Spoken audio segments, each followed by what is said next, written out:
सौंदर्य केवळ डोळ्यात नसतं, ते असतं दागिन्यांमध्येही. सोने, चांदी, हिरे आणि त्यावर तुमचं नाव कोरणारं एक विश्वासाचं नाव म्हणजेच संगमनेर येथील ओम मयूर ज्वेलर्स.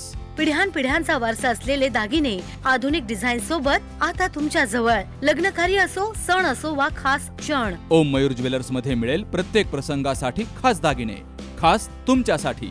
ओम मयूर ज्वेलर्स म्हणजे तुमच्या सौंदर्याचा हक्काचा दागिना. सुवर्ण बस्त्यासाठी आता कशाला नाशिक पुणे, संगमनेर मध्येच आहे आता नवनवीन दागिने. आजच भेट द्या ओम मयूर ज्वेलर्स, अशोक चौक, संगमनेर, जिल्हा अहिल्यानगर. संपर्क 9372 012 044.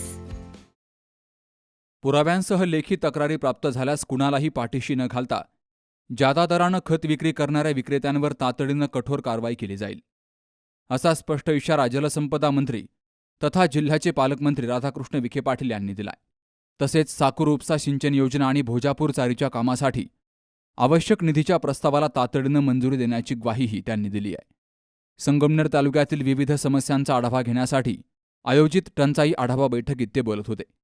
या बैठकीला आमदार अमोल खताळ, प्रांताधिकारी अरुण उंडे, उपविभागीय कृषी अधिकारी अक्षय गोसावी, तहसीलदार धीरज मांजरे, महावितरणचे कार्यकारी अभियंता प्रदीप वट्टमवार, सार्वजनिक बांधकामचे श्रीनिवास वरपे, जलसंपदाचे प्रदीप हापसे, अमोल कवडे, जलसंधारणचे अभियंता गाय समुद्रे तसेच महायुतीचे पदाधिकारी कार्यकर्ते मोठ्या संख्येनं हजर होते. जर आपण 288 गेलो तर 57% काम आपल्या विधानसभा मतदारसंघाचं. पण आपल्याला जे काम करत असताना विविध पक्षाचे बूथ लेवल एजंट आहेत ते आपल्या बीएलओला सहकार्य करत असतात आणि बीएलओच्या सहकार्याशिवाय आपले हे काम पूर्ण होत नाही. SIR प्रक्रियेमध्ये आपल्याला 3 T फार महत्त्वाचे आहेत: ट्रान्सपरन्सी, टेक्नॉलॉजी आणि ट्रेनिंग. ट्रान्सपरन्सी अशी की सगळ्या पक्षाचे बूथ लेवल एजंट आपल्या बीएलओला मतदाराची दुरुस्ती करण्यात मदत करत असतात. यावेळेस आपण बीएलओ ॲप थ्रू पूर्णपणे प्रक्रिया करतो. 2002 साली ऑफलाईन पद्धतीने आपण मतदाराची शुद्धीकरण करून घेतो, फॉर्म भरून घेतो आणि त्या ॲपला अपलोड करतो.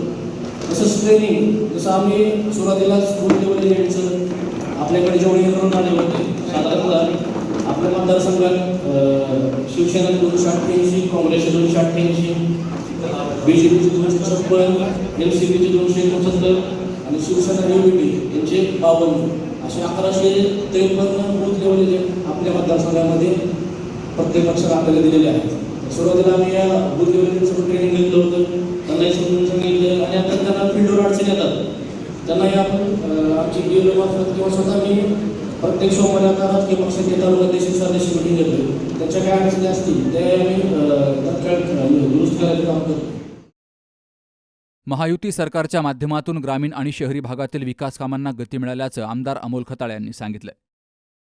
अधिकाऱ्यांचं सहकार्य लाभत असल्यामुळे अनेक प्रलंबित कामं मार्गी लागत असून ज्या गावांमध्ये पाण्याची टंचाई आहे तिथं तातडीनं टँकर उपलब्ध करून देण्यासाठी सूचना दिल्या जात आहेत, असंही आमदार अमोल खताळ यांनी सांगितलंय.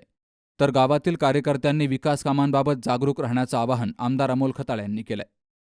ज्या ज्या गावामध्ये पिण्याच्या पाण्याचे टँकर सध्या सुरू आहेत, टँकर येत आहे जात आहे, टँकर नियमित पाणी पुरवठा होतोय का नाही होतोय किंवा अजून कुठल्या गावांना टँकरची आवश्यकता आहे या बाबतीत सुद्धा आढावा घेतला. कृषी विभागाच्या बाबतीत मधल्या कालावधीमध्ये काही प्रकार झाले, त्याच्या तक्रारी आल्या. ज्या ज्या तक्रारी आपल्याकडे येतात त्या तक्रारीच्या माध्यमातून निश्चित आपण अधिकाऱ्यांना सूचना देऊन वेळ प्रसंगी काही कठोर निर्णय घ्यावे लागतील त्यासाठी सुद्धा अधिकाऱ्यांना आपण सूचना देत असतो. जर आमचा शेतकरी असेल किंवा इतर सामान्य नागरिक असेल याला जर कुठल्याही प्रकारे त्रास होत असेल तर निश्चितच आपलं महायुतीचं सरकार जे आदरणीय देवेंद्र फडणवीस साहेब असेल, शिवसेना पक्षाचे मुख्य नेते आदरणीय एकनाथजी शिंदे साहेब उपमुख्यमंत्री असतील, सुनेत्रताई पवार असेल आणि विखे पाटील साहेब असेल यांच्या नेतृत्वाखाली आज प्रत्येक विभागाचा आढावा चांगल्या पद्धतीने घेतला गेला. जलजीवनच्या बाबतीत प्रचंड नाराजी, प्रचंड तक्रारी आहेत, परंतु एक जागरूक नागरिक म्हणून, गावचा नागरिक म्हणून आपली सुद्धा जबाबदारी आहे. जर जुन्याच पाईपलाईन असतील तर त्या पाईपलाईनच्या संदर्भात आता साहेबांनी सूचना दिल्या. ज्या ज्या गावात उद्या अधिकारी येथील प्रत्यक्ष बघतील, परंतु ही योजना जी आदरणीय मोदी साहेबांचं स्वप्न आणि आदरणीय मोदी साहेबांनी ज्या पद्धतीने 2045च्या हिशोबाने ही योजना राबवलेली, आज जर त्या योजनेच्या वाड्या वस्त्या जर प्रलंबित असतील तर निश्चितच ही गंभीर बाब आहे. ठेकेदारांच्या बाबतीत सुद्धा कुठल्याही ठेकेदाराच्या बाबतीत आपण कुठल्या प्रकारची गैर केली जात नाही, परंतु त्यासाठी तुमच्या गावाची तक्रार जर आपल्याकडे आली तर निश्चित त्यामध्ये आपण येणाऱ्या पुढील कालावधीमध्ये जलजीवनच्या बाबतीत MGP असेल किंवा जिल्हा परिषदेची योजना असेल याचा निश्चित दर महिन्याला आढावा घेतला जाईल. तर जे बीओलो आपल्याला सहकार्य करत नाही त्यांची तक्रार आपण तहसीलदार आणि ग्रामसाहेबांकडे लेखी स्वरूपात दिली पाहिजे. फोन करून किंवा SMS च्या माध्यमातून देऊन त्याचा उपयोग होणार नाही. लेखी स्वरूपात तुम्ही तक्रार करा. जर तो बीओलो तसं कामचुकारपणाचं काम करत असेल किंवा चुकीचं काम करत असेल तर निश्चित त्याच्यावरती निवडणूक आयोगाकडून सरकारकडून कारवाई केली जाईल. आणि अशी कारवाईची वेळ मला वाटत नाही का कुठल्या बीओलोला वाटत असेल का आमच्यावरती कारवाई व्हावी. जे बऱ्याचशा बाबी सांगितल्या गेल्या त्या बऱ्याचशा जन्मदाखल्यांमध्ये अचानक बदल करण्यात आले ते याबाबत सुद्धा प्रांतसाहेबांनी त्याची दखल घेतलेली आहे. तर ते बदल करताना जर आधार कार्ड हे बनावट आधार कार्ड वापरले गेले तर याची सुद्धा शहानिशा केली गेली पाहिजे. त्या संदर्भात मला वाटतं लिखित तक्रार झालेली आहे. त्यामुळं या संगमनेर तालुक्यातून आपल्याला SIRचं आज याचा परिणाम ग्रामपंचायत स्तरावरती जे कार्यकर्ते काम करताय येणाऱ्या पुढील कालावधीमध्ये आपल्याला 90 ग्रामपंचायती तालुक्याच्या होणार आहेत. जिल्हा परिषद पंचायत समिती बाकी. परंतु आज जसं सुकेवाडीचं उदाहरण दिलं गेलं त्यात 95 आणि 96 या दोन गोष्टीचं. परंतु आज एक गोष्ट लक्षात घ्या, मतदार हा तालुक्यातच राहतोय. स्पष्ट सूचना दिल्या होत्या आपल्या कार्यकर्त्यांना का ज्यांनी त्यांनी जोपर्यंत SIRचं काम चालू आहे तोपर्यंत त्याच्या गावामध्ये थांबलं पाहिजे. थोडा वेळ दिला तर जसं तुम्ही बघितलं असेल बंगालसारख्या ठिकाणी 85 लाख बोगस मतदान बाहेर निघालं ते रद्द करण्यात आलं. येणाऱ्या पुढील कालावधीमध्ये मला खात्री आहे विश्वास आहे का संगमनेरमध्ये सुद्धा एक मोठ्या प्रमाणात एक बोगस मतदान नोंदवलं गेलं होतं. याच्यावरती जर आपण चांगल्या पद्धतीने लक्ष दिलं तर 20-22 हजार मतदान हे निश्चित त्याच्यातून कमी झाल्याशिवाय राहणार नाही. त्यामुळं ज्या काही अडचणी तुम्हाला बीओलो संदर्भात असतील हे काम करताना असं ऋषिकेशमुळे आपला पूर्ण वेळ कार्यकर्ता त्यासाठी वेळ देतो. भैया परदेशी सुद्धा आपला त्या दृष्टीने काम करतो. त्यामुळे आपल्या ज्या काही तक्रारी अडचणी समस्या आहेत ते सारे संदर्भात त्या निश्चित आमच्यापर्यंत पोहोचवा. परंतु आपली जबाबदारी आजपासून अजून पुढे आपल्याला वेळ मिळालेला आहे. आज 55% गेलं हे निश्चितच समाधानकारक नाही. आज आपल्याला 100% त्याचं काम करायचं. अनेक गावांमध्ये जलजीवन योजनेवरील लोकांचा विश्वास उडालाय. ज्या गावांमधून मोठ्या प्रमाणात तक्रारी आल्यात त्या ठिकाणी विभागीय अधिकारी, ग्रामस्थ आणि स्वतंत्र यंत्रणेच्या माध्यमातून प्रत्यक्ष पाहणी करून अहवाल सादर करावा. काही गावांमध्ये पाईप न टाकताच बिलं काढली गेली आहेत. अशा अत्यंत गंभीर तक्रारी असून घुलेवाडी पाणीपुरवठा योजनेबाबतही ग्रामस्थांनी बैठकीत नाराजी व्यक्त केली आहे. तर कृषी विभागाच्या कार्यपद्धतीवरही पालकमंत्री विखे पाटलांनी नाराजी व्यक्त केली आहे. तालुका कृषी अधिकाऱ्यांच्या हलगर्जीपणामुळे अनेक शेतकरी पीक विमा योजनेपासून वंचित राहिल्याचा मुद्दा उपस्थित करत उपविभागीय कृषी अधिकारी अक्षय गोसावी यांनी याची गांभीर्यानं दखल घेऊन सुधारणा करावी असे निर्देशही मंत्री विखे पाटलांनी दिलेत. खतांचं लिकेज किंवा जादा दरानं विक्री होत असल्यास शेतकऱ्यांकडून पुराव्यासह लेखी तक्रारी मागून दोषींवर कठोर कारवाई करण्याचे आदेशही दिले गेलेत. भारतीय निवडणूक आयोगानं ही पहिल्यांदाच एवढ्या मोठ्या प्रमाणामध्ये सर्वेक्षणाची मोहीम हाती घेतली आहे. ज्यामध्ये बोगस मतदान असेल, आपल्या देशात घुसखोरी करणाऱ्या लोकांनी मतदानाचा त्या ठिकाणी अधिकार प्राप्त केला असेल, दुबार मतदान असेल, ग्रामपंचायतीकडे मतदान आहे, नगरपालिकेकडे मतदान आहे, असे अनेक वेगवेगळे संदर्भ आहेत. आणि त्याला 2002 मला वाटतं बरोबर 2च्या मतदार यादीचा आधार घेतला का. आता हे BLO जातात, BLOच्या तक्रारी आहेत, मग काही लोक खाजगी ठिकाणी बसतात, वेगवेगळ्या कार्यालयात जाऊन बसतात. अभिप्रेत आहे की त्यांनी घरोघर जावं. आणि जो व्हेरिफिकेशनचा फॉर्म नंबर 8 आहे त्याची लोकांना अजून कल्पना नाही. मला वाटतं पुढे आणखीन जागरूकता करण्याची आवश्यकता आहे, कारण वेळ कमी आहे. सुदैवानं निवडणूक आयोगानं आता ही मला वाटतं मर्यादा 9 ऑगस्ट 8 ऑगस्टपर्यंत आता पोस्टपोन केलेली आहे, मुदतवाढ दिलेली आहे. अजूनही काही भागामध्ये 40%, 50% इतकं असंच काम झालेलं आहे, 60% काम झालेलं आहे. हे कार्यकर्त्याची जबाबदारी आहे. ते BLOला काय पडलेलं नाही, तो आज उद्या बदलून जाईल दुसरीकडे. काम केलं नाही ती कारवाई होईल, निलंबित होईल, बदलून जाईल. तुम्ही कुठे जाणार? तिथंच राहणार ना. तर तुम्ही तिथंच राहणार आहे. उद्या तुमच्या गावाच्या मतदार याद्या जर व्यवस्थित झालं नाही तर उद्या तुम्हाला त्या अडचणी आहे. हे तुम्ही लक्षात. हे काय आपण BLO नेमलाय, आणि बेला टू नेमलाय आणि तो पाहिल काय करायचं त्याचं काय उपयोग नाही. आता 22 टँकर आपण आहोत.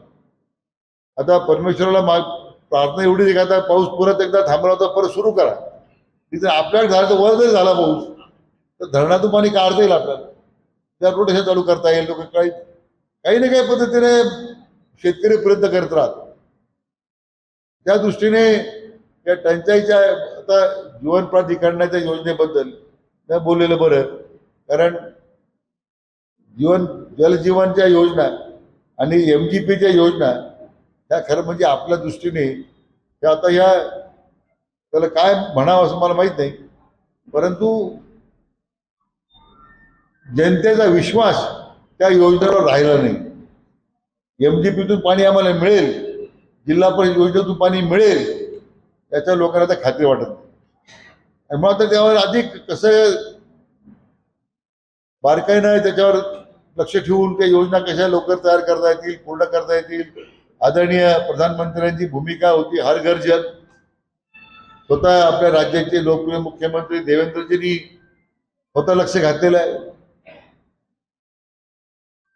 पण ही यंत्रणा खाली ती काम करते. मला वाटतं त्याच्यामध्ये काहीतरी भानगड आहे. दुर्दैवानं आपल्या जिल्ह्यातले जवळजवळ 9-10 अधिकारी सस्पेंड झाले. मला वाटतं हा 10 अधिकारी या जलजीवनच्या समाधानामध्ये गैरव्यवहार झाला म्हणून सस्पेंड झाले. MGPचे काही सस्पेंड झाले मला वाटतं. MGPचे 4 अधिकारी सस्पेंड झाले. अजूनही काही सस्पेंड होण्याची शक्यता नाकारतात. पण ते सस्पेंड होतील परंतु त्याचा परिणाम आज लोकांना किती भोगावा लागतो. शासनाचा पैसा खर्च होऊ राहिलाय, कोट्यवधी रुपये पाण्यात चाललेत आणि लोकांना पाणी प्यायला नाही.